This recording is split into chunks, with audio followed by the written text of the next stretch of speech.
Our question of the day is, who was called brood of vipers? See the additional questions in the description section below.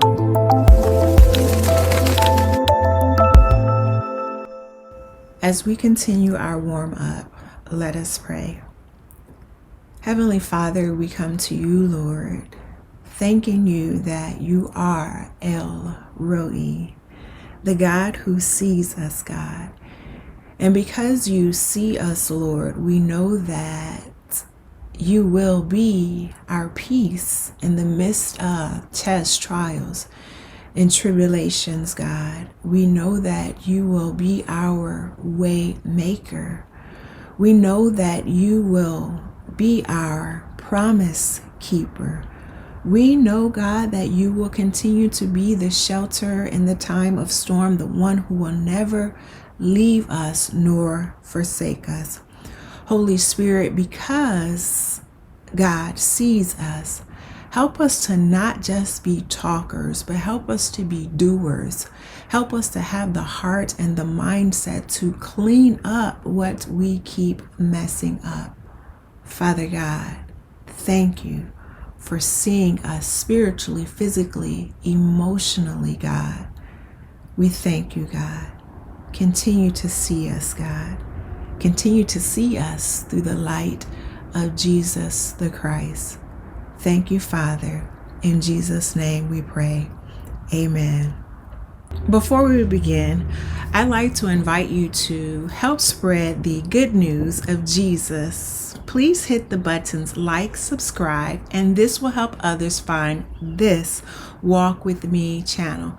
And so that you will know when our next Walk With Me journey is available, go ahead and press the notification button right next to the word subscribe.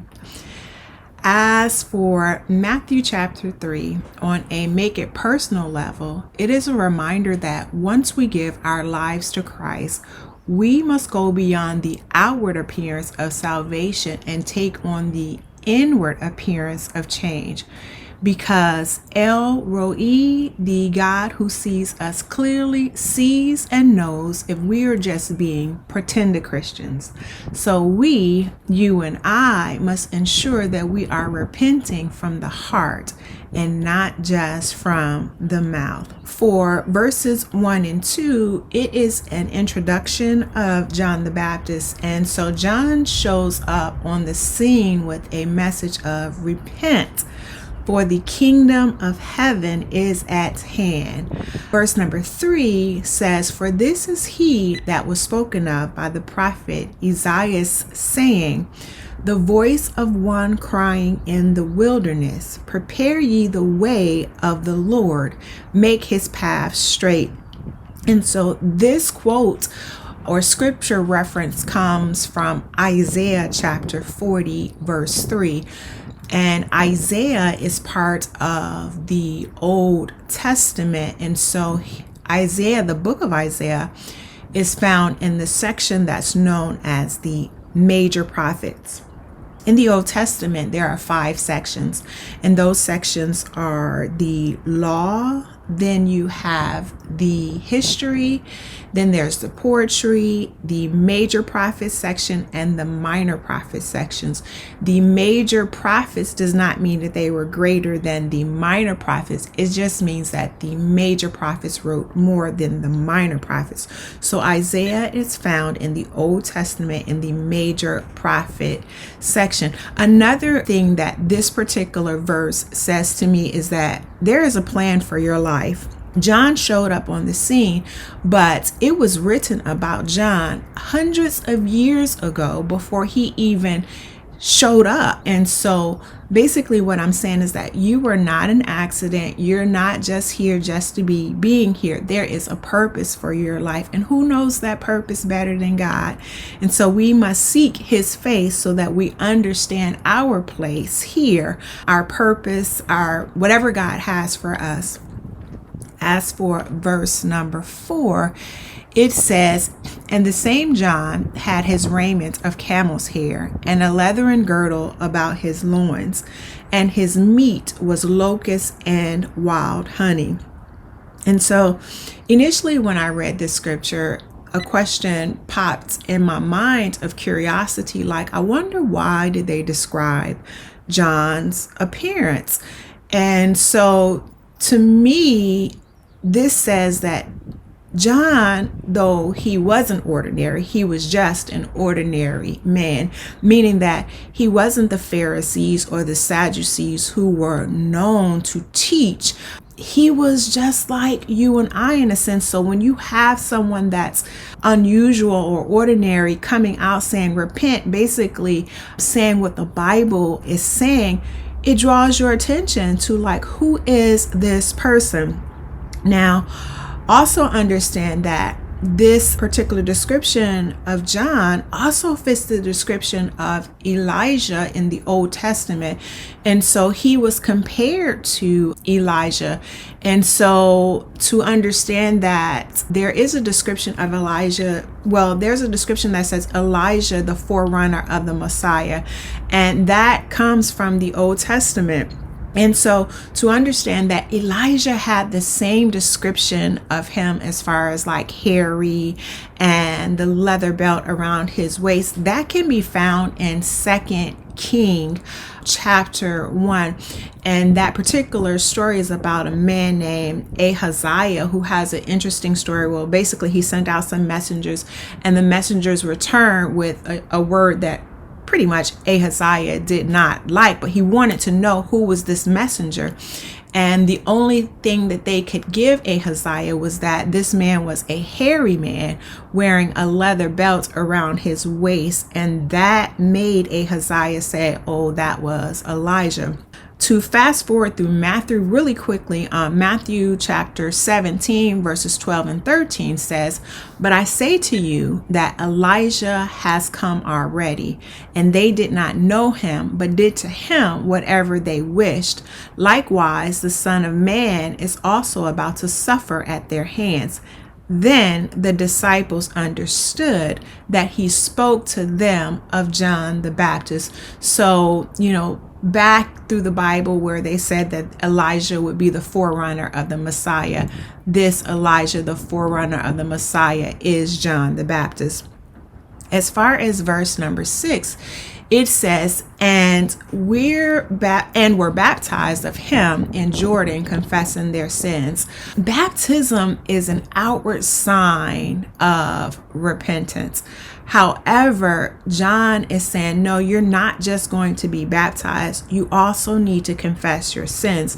And the reason why this was important during that time is because the tradition was to be baptized to say that you are a part of this religious organization or a part of this group or whatever the case may be. But John is saying, no, you're not just going to be baptized. You're going to be baptized and repent. And so this takes us down to verse number 7. And here in verse number 7, John is calling out the Pharisees and the Sadducees. It's like they show up on the scene and they're looking at John like, wait a minute, what are you doing? And John is looking at them the same way, like, what are you doing here? Why are you here? And he goes as far as calling them a brood of vipers. And so that's almost the same as calling somebody out of their names. It was a personal attack on them. And so that's why he said that. Now, to go a little further and let you know that the difference between the Pharisees and the Sadducees, the Pharisees, they believed in the resurrection. The Sadducees did not believe in the resurrection. However, they both believed that they had a right to the kingdom of God because they were the seed of Abraham. And John is basically letting them know that that will not work. On down to verse number 8, bring forth therefore fruits, meet for repentance. And what John is basically saying, not only to them, but we should also understand, this applies to us as well, that we should not just come saying, but we should also be doing. We shouldn't just be saying, I'm a Christian, but everything that we do should reflect that we are a Christian, and that will quite naturally produce fruit of Christianity. We must not only just repent with our mouths, but we must repent in our hearts. That heart will bring forth the fruit of change. And so basically, it's like saying you have to produce proof that you have turned away, that we have turned away from the things we used to say, the things we used to do, the things we used to think. As for verse number 9, and think not to say within yourselves, we have Abraham to our father. For I say unto you that God is able of these stones to raise up children unto Abraham. And so this particular scripture makes me say that, we cannot say, oh, well, because my grandmother, my grandfather, my great grands or whatever was always in the church and I always went to church, I'm good to go. No, you have got to have change. You've got to show proof. You've got to show that there is fruit being produced. We have to go beyond just thinking because our name is on the roll that's good with God. No, God wants to see change in our lives. Verse number 10. And now also the axe is laid unto the root of the trees. Therefore, every tree which bringeth not forth good fruit is hewn down and cast into the fire. That's basically saying to us that we cannot just look good but bear nothing. We cannot just talk good but bear nothing, because understand this, El Roi, the God that sees, he knows the difference. And that's who we should be, basically having the focus on pleasing. We cannot again be talking loud and saying nothing. Verse number 12. His winnowing fan is in his hand, and he will thoroughly clean out his threshing floor and gather his wheat into the burn, but he will burn all the chaff with unquenchable fire. And so again, it goes back to we must be more concerned about what God sees. God can clearly tell the real from the fake. We may be good at faking it, but God can clearly tell the real from the fake. Verses number 13 and 14.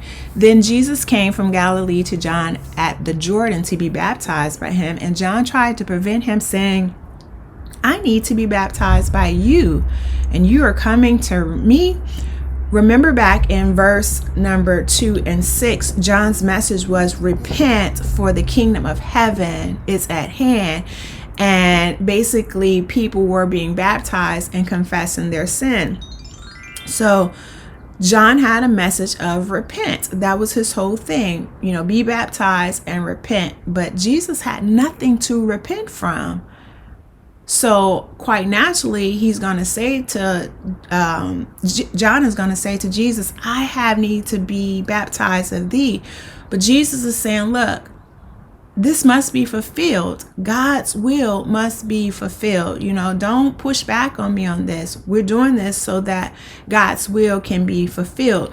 Now, this is an interesting contrast of Jesus and the Pharisees. Jesus, the one who never sinned. Jesus, the one who is good to go from the start. And the Pharisees, who of course human, had some, faults. The Sadducees had some faults, but they didn't see that they needed to be baptized and repent. They, of course, felt they was good because they were the seed of Abraham. Which is also a contrast for us, because it's a reminder that our personal status and our religious status does not prevent us from having to do what God has called us to do. God's will must be done. We can't say, well, I've been in this church this long and I hold this title, or perhaps we hold a particular title in the world and feel that, well, I hold this title, so I can't do these particular things that God is calling me to do. The bottom line, God knows the real from the fake. We must seek him first and his righteousness and let his good and perfect will be done. As for verse number 16, a quick summary of that: Jesus was baptized, the Spirit of God descended on him like a dove, and lightning upon him. However, going down to, or basically to continue down to verse number 17, it says, and suddenly a voice came from heaven saying, "This is my beloved Son, in whom I am well pleased." And when I read that, it immediately made me think, Lord, I pray that you are well pleased with me. I pray that El Roi, the God who sees not only my actions, but my thoughts, my agendas, that I pray that you are well pleased with me. So that brings us to the conclusion of Matthew chapter 3. Remember, we must go beyond the outward appearance of salvation, just coming to the altar saying we want to be saved, being baptized. We must take on an inward change. I would love to hear from you. So check out the description section below for additional questions for the day, and please leave your answers and elaborate on what you got from this chapter. Spectacular ones. It has been great having you walk with me. Go forth and have a ball. Again, the questions will be in the description below. See you on our next walk together. Remember, hit subscribe, then hit notification.